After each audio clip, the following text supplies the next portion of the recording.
Hello. Hi, Ritika. Hi, how are you? I'm doing good. Good afternoon. Just give me a second. I'm gonna go live in a sec.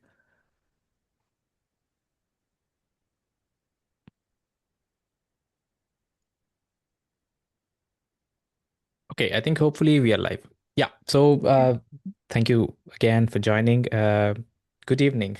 How are you? Good evening. I'm good. I'm good. How are you? Thanks for having me at this podcast. Very Uh, excited.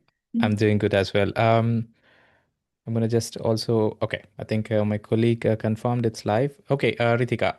Maybe let's get started with your introduction. Maybe briefly, if you can introduce yourself, that who you are, where are you from, what do you do? I pretty much know a little bit about you. I've got it from my colleague. We've done a little bit of research, but it would be good if you can also introduce yourself. Thank you. Thank you. Sure. My name is Ritika Goenka. I'm from Odisha. It's a very rich, culturally rich state in India. I have started my journey in sustainability from last 5 years. I am also founded and principal consultant at Planetary Plus. With this, my work usually sits at the intersection of BRSR, ESG reporting, and carbon accounting at corporate and product level. Oh, that was very brief. Yeah. I follow the guidelines. Oh, that's really good. I No. think you're up to the point, right? And Yeah. you mentioned that you've been working from last 5 years in the space of sustainability. And Yes, from how yes. long you've been doing your own with your own entity, Planetary Plus? From how long? So, Planetary Plus started with last 2 years. This is Mhm. my second year, almost 1.5 years is going on. And soon after my college graduation, I started working in the intersection of ESG, climate science, and corporates adapting to more about the sustainability area. And how is it going so far? So far, it's good. Every year has come up with different challenges, Mm. different mindset, and most importantly, human change in the human behavior of how climate change, ESG, has been perceived by individualistic to corporates. So that is something that keeps very interesting the work. Yeah, yeah. And what is your academic background? Did you So study in the space of ESG, or it was a bit different, and then you choose to move into this path? So very interestingly, I started my undergraduation from development economics. I Mm. am economics, maths, and stats order, and I was always keen into development economics. And because I was very curious to not only prioritize one problem, like climate change, I was very much interested to understand about climate change, unemployment, to poverty, overconsumption, and production. My inclination grew towards sustainable development goals. This is, I'm talking back about somewhere I did my undergraduation by 2018. And then I took 1 year gap and moved to environmental economics specialization because that course gave me the entire perspective about sustainable development goals, how they're interconnected, and what kind of business risk and development challenges they have. Then I started understanding from climate change perspective how things have started moving. And then during that time COVID hit, the market was very slow, and I want to be honest, I wanted to start my career in professor, being a professor into Oh, more hardcore research. professor. But yeah, that was a very tough call to get into it, and the market was really tough. So I began interning with one of my former company, Aprava, and yes, that was a whole game changer for me, to be honest, as ESG. That time, ESG did not came as a term. It was more of a, very away from the spotlight where companies were still figuring it out what was it and how to do it. So not many companies were doing it, neither the media was covering it, neither LinkedIn hyped it up so much. So yes, so then I started working on it, and then I realized that it's kind of a perfect blend of getting corporates, individuals, government into one line. And then I started my work. Yeah, I mean, talking about environment, I'm not sure if you've noticed, I'm kind of sweating here. So I'm from Netherlands, Okay. and it's almost 36, 37 degrees today, and I had to close my doors so that the noise doesn't go out. But literally, it's very hot. So we can already see the results firsthand, experience the climate change and the global warming here as well. But it's really interesting space. You mentioned that the ESG market or the space or the awareness was not there, right? And it slowly picked up also in the Indian ecosystem as well. And how is it going there in terms of adaptation of reporting or implementing or mitigating and planning and these kinds of things when it comes to ESG? So, to be honest, the word sustainability, ESG, means very different at all the different stakeholders. I'll Yeah, begin with corporates because I understand most of the people want to understand ESG at the corporate level. See, the science of climate change has already been there. Starting from the temperature change when we passed a 2 degree Celsius a limit to now 1.5 degree touching upon it. So that signs were already there, but it's just that when investors made it fancy, when the government started picking up as a business risk, corporates have started adopting it. Now in India, you know that compliance is the trigger. yeah. Most of the companies are fear mongering. They started climate change adaptation, or you can say the reporting work because of the compliance. But I would say still there are 10% of the companies who are making climate change sustainability as part of their business strategy or making it as a DNA model where they feel that, okay, fine, we have to earn profit, we have to grow as a business, but also we want to ensure that all our stakeholders are being taken care of and neither we are taking. Whatever we are taking from the environment, we are giving it back to the environment at the same rate.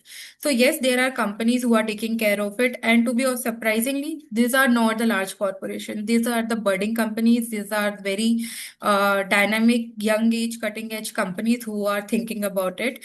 And to be honest, again, ESG is about lot of for a lot of people. The consequences that they feel of ESG is still not relevant. I don't know how much of heat, stress, extreme weathers needs to be done for them to understand that yes, climate change is real and we have to take action. So even for them, the compliance is not a trigger. So whoever wants to take the action, they take it, and whoever doesn't, I mean, they wait for a bigger, what do you say, whip to start their action. But however, I feel in the last 3 years, it has been growing. At least people have started asking the questions that how to start, what we can do better, or what we are doing currently, is it enough? So those questions are also very important to start the work. And you mentioned the compliancy is not enough for them, that the trigger coming from compliancy is not enough, you say. But so what kind of compliancy, regulatory, obligated measures or policies we have in India right now? See, in India, you know, right? Like, I don't know for how long you have been in India or if you have done your education in India, no matter how There are much you always have your knowledge. workarounds. Yeah, there's always workaround. Plus, it doesn't matter how much knowledge you have. You always have to give a test, right? Mm. Somebody has to take your viva. Somebody has to keep a check on it. Right now, ESG compliances are there, but nobody's checking them, right? No Nobody's auditing. sending it. No auditing is like company have to go voluntary auditing, right? Mm. But there is no government authorized controller or a government authorized auditor who has to go through all the data that they are disclosing around BRSR or they are disclosing, practicing the laws that they should. So there are some surprise inspections are there at EHS Factory Level Act, but not towards the ESG. So, even if you have the compliance, there is nobody to tell and come and tell you that, okay, this is a best practice or this is a average practice until unless some incident happens, Yeah. until unless somebody is whistleblowing the practice that the company has. So kind of that is the leeway for the companies to not take it a little bit seriously. Okay. And for instance, in Europe we have EUGR, CBAM, CSRD. Of course, BSME is still volunteer. But let's say these kind of mandatory, compliances where companies need to adhere and do a mandatory reporting, right? So don't we have something similar in India? Yes, yes, we do have. We have BRSR reporting. BRSR. Yes, so which was been mandated by SEBI for the top 1,000 companies. And since the day BRSR has been introduced in India, it is basically based on responsible business guidelines. So I have seen the trend that even the non-listed companies or companies who are not even in wondering about getting IPO, they've also started reporting it because to be honest, BRSR is one of a very simplistic, very straightforward reporting guideline which has been introduced, and yes, companies of India have started following it. But again, as the rollout of the top 1,000 was by segregation basis to 20 to 50, 500 and 1,000. So the adoption rate is little slow, but yes, companies have started working on it. And what kind of data points they have to focus on when it comes to BRSR reporting? BRSR Uh, reporting yes, mainly. so BRSR reporting covers almost all the key indicators of GRI or CSRD. You can take it Okay. up. But in spirit, it's more about right now companies to start the measurement and management. Hmm. It's not asking, unlike CSRD, that what is your reduction plan, what are your, what are your future plans. As of now, they are saying that okay, start measuring, managing, and then we'll talk about it later. But the framework goes around 9 principles, but it covers all the key indicators as per GRI, like from supplier chain to water emissions and social well-being of employees, their supplier chain. So it covers mostly all of it, and also some biodiversity related questions as well. Okay, okay. And I think recently we had this trade agreement between EU and India, right? I think Yeah, yeah. EU free trade agreement. Yes. And you know that EU is very strict with policies. If they wanted to do business with certain nations, they also make sure that these counterparts are also following, these policies. And if you want to Hmm. do imports and exports, of course, there is CBAM. And if you're dealing with any forest-related products, then we have EUDR and, of course, CSRD. And how do you think, especially on this logistical import-export businesses, are companies within India are also doing these reportings, or they're not there yet?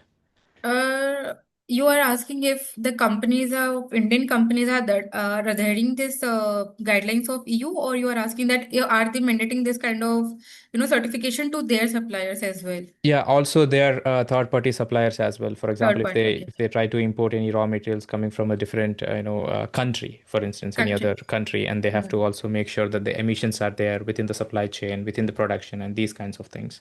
Yes.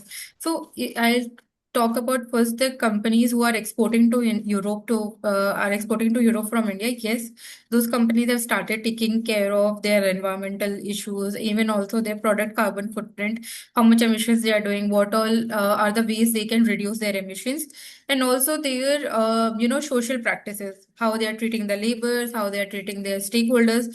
They've started measuring it. Those companies I would not say fall under in the supply chain of some or the other big corporations, Hmm. right? So for them it's like okay, fine, we are doing this for one company, this will benefit for the other companies as well.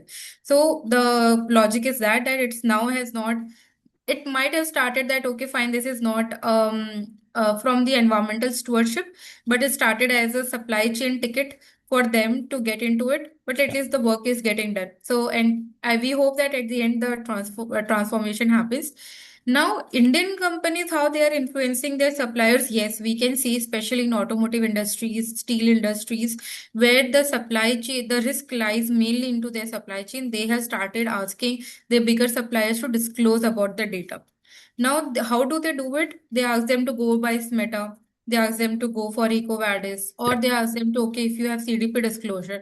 Even BRSR has supplier questions guidelines. So for them, they have started the dialogue that, okay, in the supplier assessment, are you doing this kind of work? If not, they are not as strict as you, who has started penalizing the companies, but they have started making a dialogue, webinars, and in India, when you go to the third suppliers or your second tier suppliers, you have to understand that it comes with a cost.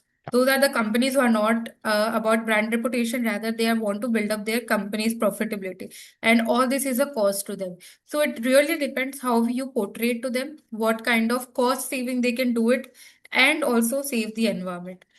Companies, Indian companies or Indian government putting stringent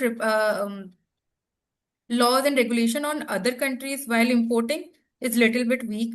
If you see, starting from the taxes to everything, India does not right now have that bargaining power, Yeah. right? However, if India does it, I feel it wouldn't be an issue, and companies can take it up, because a lot of time the big corporation, the imports are happening from the same companies, different locations. Like the same companies gets the document or the product from different headquarter to the Indian headquarter. So internally they do follow those lines and system, but as of now we have not seen any policy change at the trade agreement where India is leading for the disclosing requirement. Yeah, agreed, agreed. And talking a bit on the Planetary Plus, so what is the scope of your business? Like, what kind of services, or do you have like a platform where people can use it? Like, what is your business model and what services Um, do you provide? So right now I'm completely based on advisory. Hmm. I want to work mostly to understand that, okay, we have climate change, we have sustainability, and I feel it's not only about environment, it's about innovation, technological access, and how can company make profit while implementing the sustainability of, or like, saving the environment and social well-being. So my work started with an idea to reduce the negative environmental and social footprint, which helps via, and I try to achieve this by ESG reporting, helping companies to understand what they should do, what they can do, and how they can communicate scientifically and auditively to the stakeholders. Then emission calculation at the strategy, at the product, and at the company level. So these are the some work, and I also try to provide trainings so Hmm. that the language and the knowledge of sustainability that is very fragmented right now, like the corporates understand in a different language, we as a individualistic we feel the consequences of environment in different way, and then government and the regulators understand in different way. So I try to translate those words through their reports, through their initiatives, so that they can commit and convey the same things.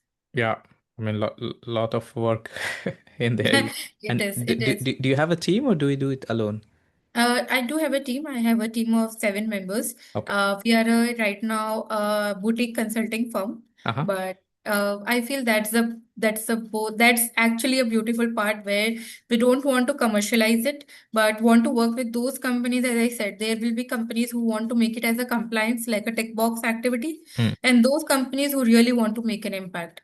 So we are trying to manifesting and getting more companies who want to make an impact. I agree. I agree. And I think in a way you're also fulfilling your dream of becoming a professor, right? Because you're also training, and I think academy is also Yes, part of your I offering. correct. Yeah, I do want to start with my PhD. To be honest, the professor dream has become little hazy now. I want to become more of a researcher now, Hmm. applied research, and try to understand the environmental issues, feasibility issues. Because see, we talk about a lot of change, with that company should do this and that. But to be honest, a lot of time company has all the right resources, all the intentions, but still they are not able to go for it, because India, being in India, it's a developing country. There's a lot of lack of choices, technologies, and innovations are there. So because of those ambiguity and void, companies are not able to take it up what they want to do. So I want to study about those areas. I want to make a paper about it, so that the key innovators who are there in India, who the young minds are in India, wants to see for find a problem statement, I can connect it to them and they might work on it. So yeah, Yeah. something on that line also. Big ambitions. And do you think, because I've also spoke with a lot of people in India and in abroad in Europe, whenever we discuss about topic on sustainability, they say that it is a topic for developed and luxury countries, but not for Mm. a developing country like India, because we're still trying to battle other bigger battles than the environment and ESG. But what are your thoughts on that? Do you think, I think we have to change the narrative, or it's still the same? Yeah, definitely. See, to be honest, few solutions, yes, only developed countries can take it, and for India, it might be a cost center. But to be honest, the impact of sustainability, impact of climate change is being felt much larger by the developing countries. Be it India, be it any Asian countries, if you take it, the stress of climate change to everything, it's more felt into these areas. Yeah. Okay.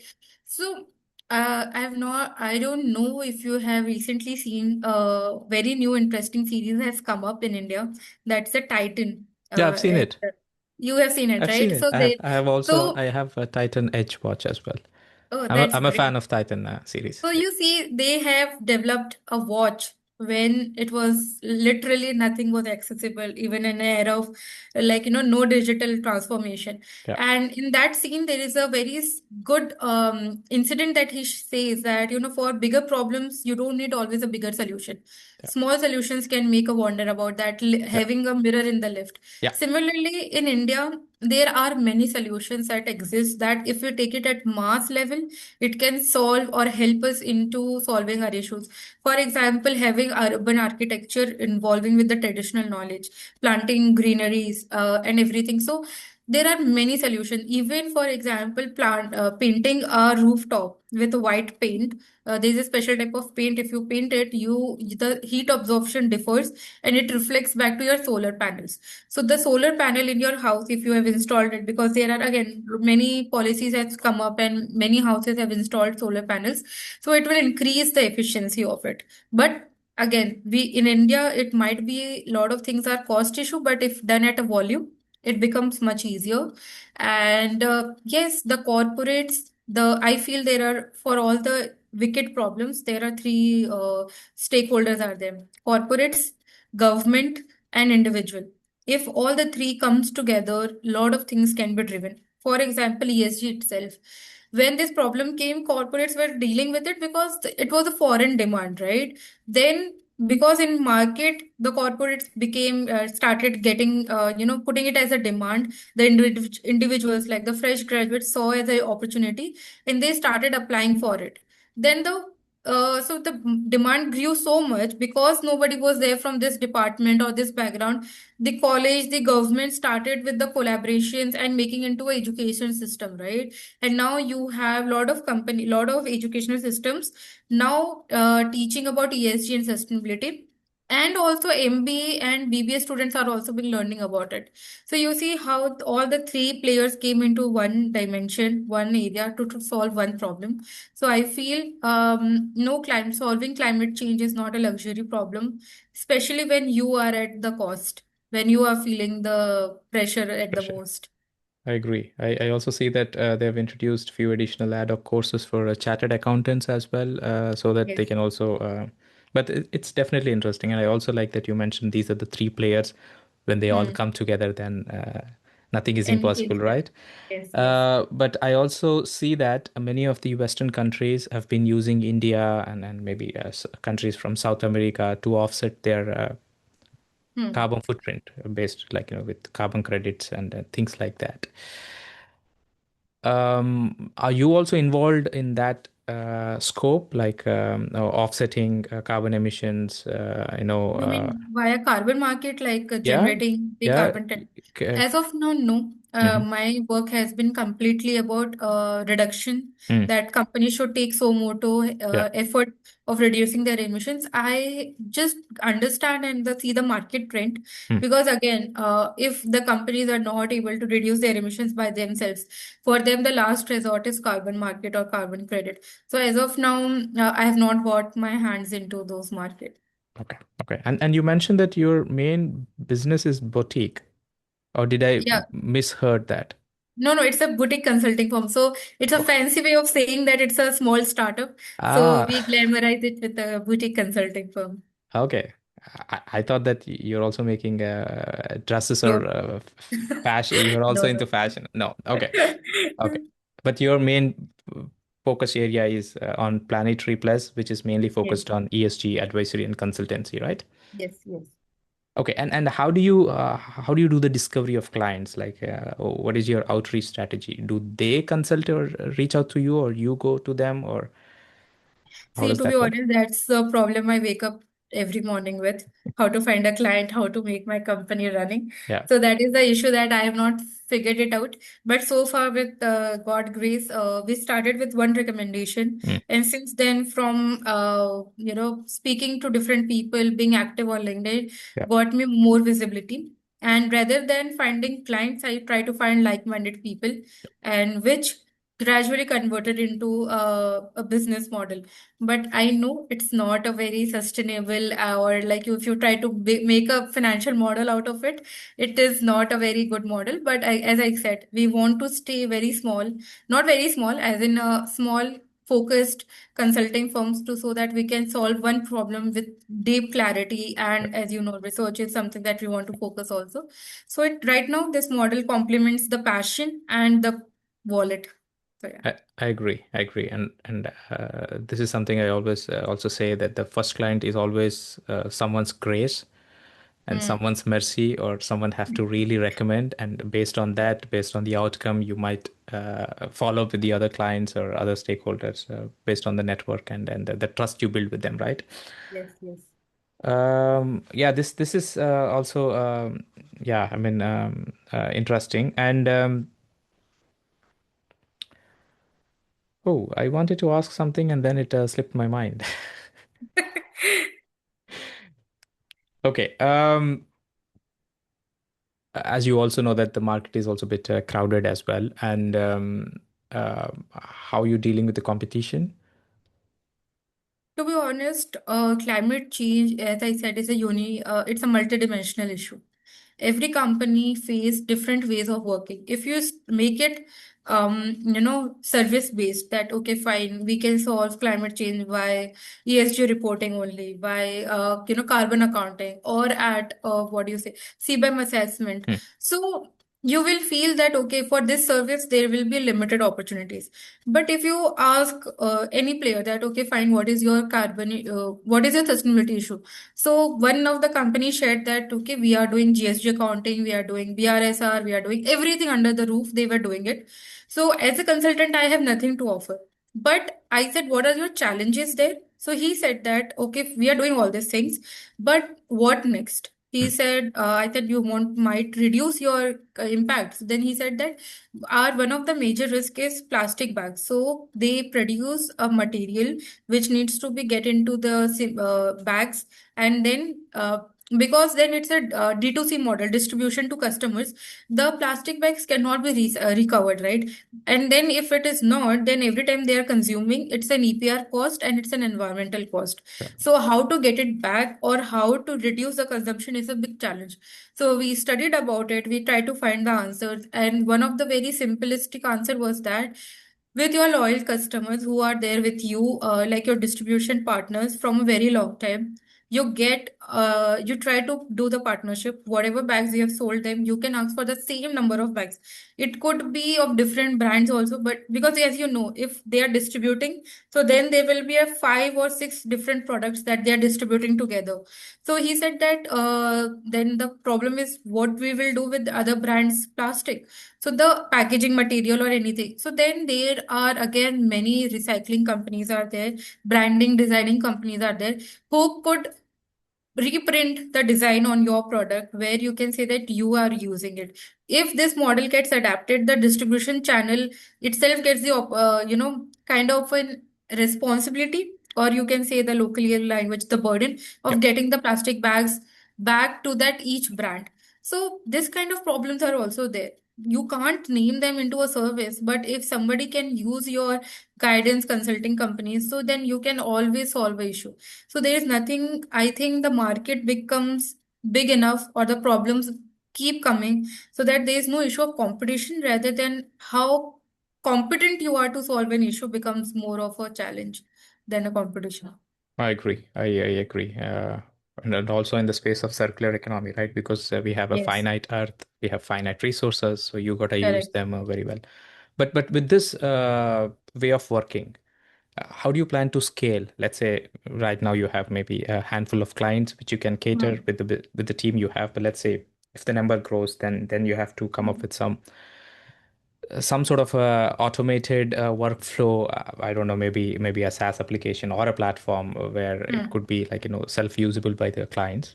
Do Yeah. you have plans for that also? So no, not now. Not now. It's because I still feel whoever the kind of client that I want to work with, who have just started ESG or about to start ESG, or somebody who is 2 to 3 years old. Hmm. These companies, for them, if you want to automate the work, it will become a tick box exercise. And yes, there are already a lot of, models into the space. I don't want to invest into this area again and create an AI model who would consume another resource of cloud infrastructure or AI. So I don't want to get into that. I might tie up. That could be the different thing, but I feel there could be a team model, if you Hmm. know that I might increase the breadth of my services, starting from the temperature modeling to climate risk scenario. Then there are companies who would want to understand that investor modeling, that what are the ROI of the work. Yeah. So that could be the range of the services that can be developed, and then moving towards more sectors.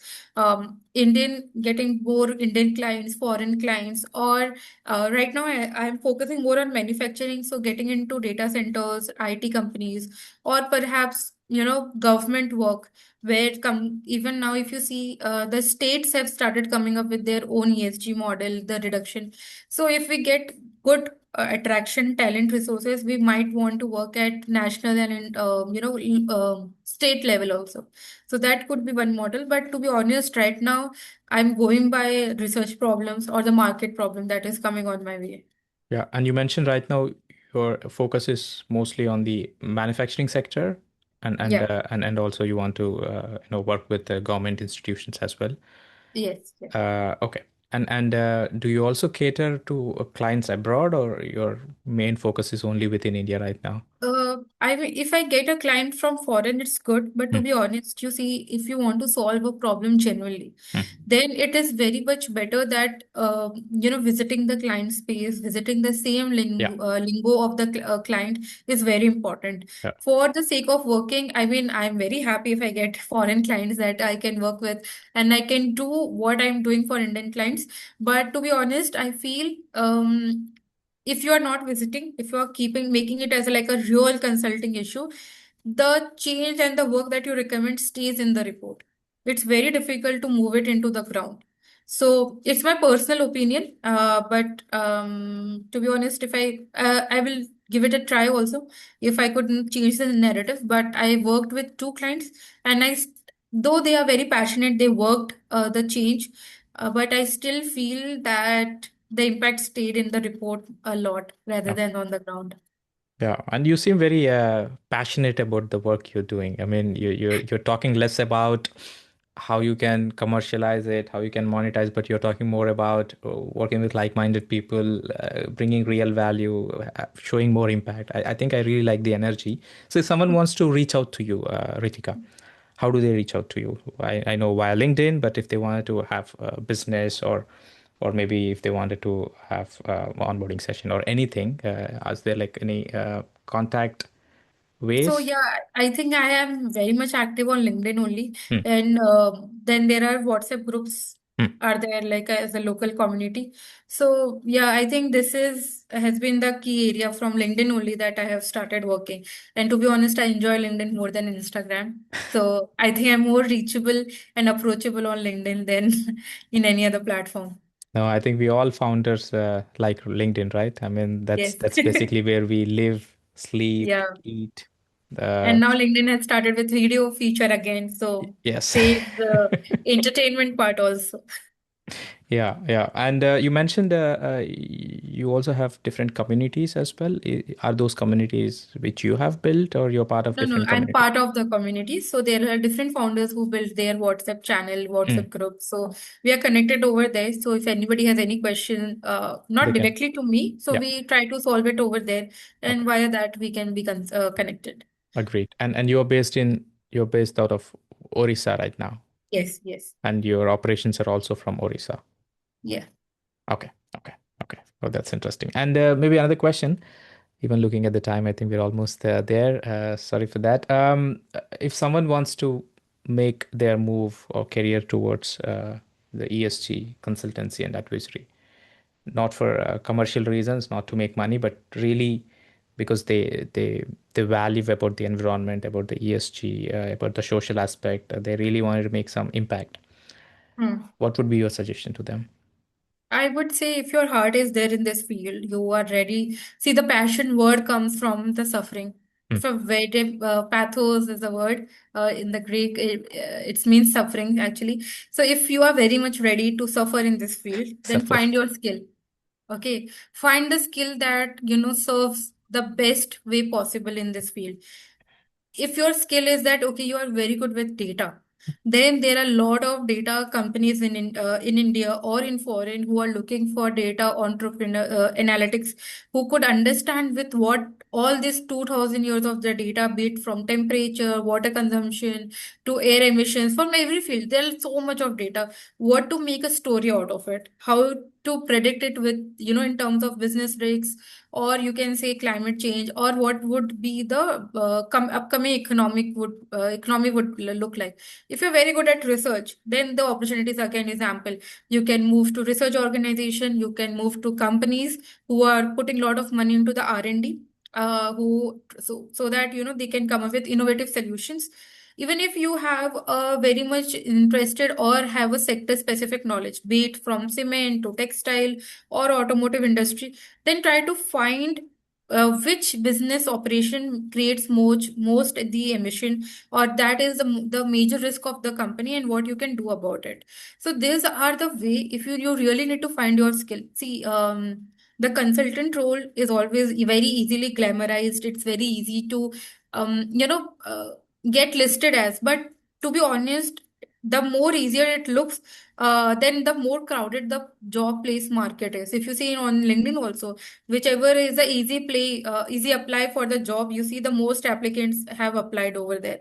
So you have to find your way where you can contribute, and to be honest, a little bit lesser of the competition. It you might not see directly, but if you read about the company's portfolio, if you see company's vision mission, and you can say that okay, fine, in this vision mission and today's AI is there, you can utilize it, see research about it, read about it, and then you can find okay, fine, this is the area where I can contribute and I should apply. I'm very sure companies would love to hear your thoughts on it.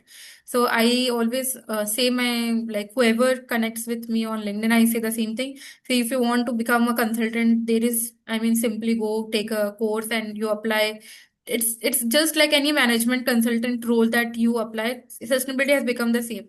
But if you want to create a something new where there is still a lot of opportunities are there, you should find a little bit of reverse engineering. What is your goal look like, and then you try to find a way. So yeah, I not a agree. very popular and very, what do you say, easy to do. But I feel this once people do it, it will be very interesting where they will end up. No, I agree. I mean, especially find your niche. Don't just follow everyone in the crowded space. I think I totally agree with you. But I think, yeah, it's not an easy advice because you mentioned suffering. So, Yeah. but yeah, Yeah. But but at least definitely. nowadays, I feel one thing has changed. When I started my journey, I wanted to take up development economics. Hmm. Most of my friends and my families during that time, economics was not a very famous subject, and not a lot of people were doing BSc or expertise. So a lot of people around my friends and family said that you could have become a CA, you could have become an engineer. What line you are taking? Why you don't want to earn money? Because Yeah. a lot of time in India, you see, if you want to work for a purpose or for a social issue, it has been assumed that you are going to be poor, or you are not going to have a very financial stable life. So at least that narrative has changed. If you see now, sustainability consultant earn good enough as an MBA graduate, and also not only sustainability consultant, but also if you're working on any sustainability issue or social issue, there are a lot of good firms who are paying equivalent to any mainstream positions. So I think that has been changed, and now you have to just suffer at the job challenges, not financially. No financial. Now, so I think that's a positive change, I feel. Yeah, no, I agree with you, and you seem someone who is always positive and A always little bit. motivated. I don't know, but don't you get um how do you say that um Demoralized. disappointed, yeah, or discouraged, disappointed, because failures are part of the process, and I assume you must have gone through quite a lot of them, because building a company ground up is not an easy feat, especially in India, talking with stakeholders and doing things. So how do you handle with that? I mean, when you feel very low, disappointed, discouraged, so what is your mantra to come back on your feet? Mm, to be honest, I feel I'm a person who wants to, I chose this suffering, to be Hmm. honest, You right? again said suffering. It's my suffering. I Yeah. chose this. If I had to be suffering in an engineering college or something, I think I would have been more. I think I would have not the zeal to come back or Yeah. like to bounce back. But because I chose this suffering, I was always a person who made her own decision. So I was like, ठीक है ये मैंने decision लिया है तो I will suffer. So I bounce back, and then I feel that is what makes a whole change narrative, right? If you made this choice, made this decision, after 2 days, 3 days, you will bounce back. Yeah. And this is how things change when you say you have passion. So I think that's one, that's the only mentality I have right now. So which helps me to go back. So just basically remind yourself, why did you choose this in the first place, right? And then Yeah. everything sets It's back to like, normal yeah, track. right. It's better to suffer your own chosen problems than problems that has been chosen by somebody else for you. I feel that is the mindset I have. I agree. I agree. And I also think that you would never have regret in your life moving forward, so that you wouldn't have a regret that, okay, I should have done that, I should have done this, because you're Yeah. basically doing what you wanted to do in your life, right? Especially with your Yes, career. yes. Right. And to be honest, uh, I never thought of doing this. I always, as you know, I wanted to be a researcher. As I told that I wanted to be Professor. a researcher. Yeah. And because nobody chose me, I chose this, and Yeah. this career chose me. Yeah. It's So basically the I think ESG chose you. ESG chose me just because it knew that intersection Hmm. again where it's like you have to work for environment, but you don't have to be critic of capitalist. Yeah. You can bring the capitalism and socialist mindset together and work on it. So I feel okay, fine, you work on something with your wholehearted, but if it doesn't work, then find another relative opportunity. Yeah. So in life, where in India there is too much of population and you have too much of competition, it's better to be opportunist than being depressed. And I mean, I could have given it another year try, but again I was little bit impatient, or you can say yes, disappointed as well, like should I wait another year to get job, it's COVID time and everything. So I chose this, I started working on it, and gradually I started liking it more, and I felt that okay, fine, this is more practical to work on. So yeah. I agree. It's called calling, or maybe a purpose. I don't know, but yeah, I think it's going good so far. So why not, right? So Yeah. thank you so much, Ritika. I know it's pretty late in India. I mean, out of your office hours, but still, Yeah, you yeah. agreed to do this because we couldn't manage the Anytime. time zone difference. But I No, think it no. was really a fruitful, insightful, your personal journey and the work you're doing, and the space which you shared, especially the Indian ESG market, how it is going. And I hope after this, maybe there are people out there who are curious, who would like to reach out to you, at least to understand what you're doing. Maybe, I don't know, who knows, maybe they would like to collaborate with you. Are there like any Yeah. final reflections, remarks, or anything which you'd like to share before we Hmm. wind up? That's a very good thing, but I feel the only line I would like to make that it's been by Jay Insulin, who Mm-hmm. said that we are the first generation to feel the climate change and will be the last generation who can do something about it. So I feel sustainability is something is personal, felt, or seen by everybody in a different lens. So find how you see the sustainability impacting you or your society and do something about it. It could be anything, but we should do something on our own to make a change here. So I yeah. agree. I mean, you mentioned about generation. Maybe that actually kind of triggered me a question, if you don't mind. One last question. Yeah, So, yeah, sure, sure. so uh, how do you see the new generation, Gen Z? Is that how we See? say them? Yeah, Z. How are they responding to this? Like, do you see a passion in them as well, or they're just going with the flow because they have a different sort of mindset altogether, right? Yeah. See, it's very difficult to comment on the entire generation in a generalist way, Hmm. but I still feel that this generation will be a little bit, keen to ask question, keen to curious about it, right? And when us when the problem is very new, for example, climate change, the impact of climate change is very new. Heat stress became an issue right now. The laborers have to get 4 hours of leisure just because they can't work outside. Yeah. This is a very new problem. It was not there when our parents were, running a factory. It's coming now when my brother is running a factory. So he has this issue. So even if they might not be intrigued, but they will definitely feel the challenges and a lot of hiccups because of climate change, and I'm definitely sure that they will come up with innovative solution, because mother, what do you say, necessity is the mother of solution innovation, right? Innovations. Yeah. so Inventions. so Yeah. those are going to happen. And I already see people are asking questions in a lot of Instagram. If you see, people have started asking how to recycle your waste, how to manage your consumption. Now they are not into, fashion, fast fashion. They Hmm. are into thrift stores. They are into trying to make a very wise choice, which is not only environmentally but cost effective, right? So I feel there will be going to be positive change, but it again, every generation has some cons. So Yeah. certain AI dependency, certain data would might create some issues. But I think that's yet to unfold, and but hoping for a positive change in the future. Yeah. Very nicely said, Pritika. Totally, totally agree. Okay. Thank you so much again. And yeah, with that, I think I wish you all the very best with your venture, and Thank you so much. hope you reach all your amazing goals which you've set for yourself and for the whole team. And I wish you a nice weekend as well. Thank you so much for having me. It was pleasant talking to you. Yeah, likewise, likewise. Thank you. Cheers. Thank you. Yeah, bye. Bye.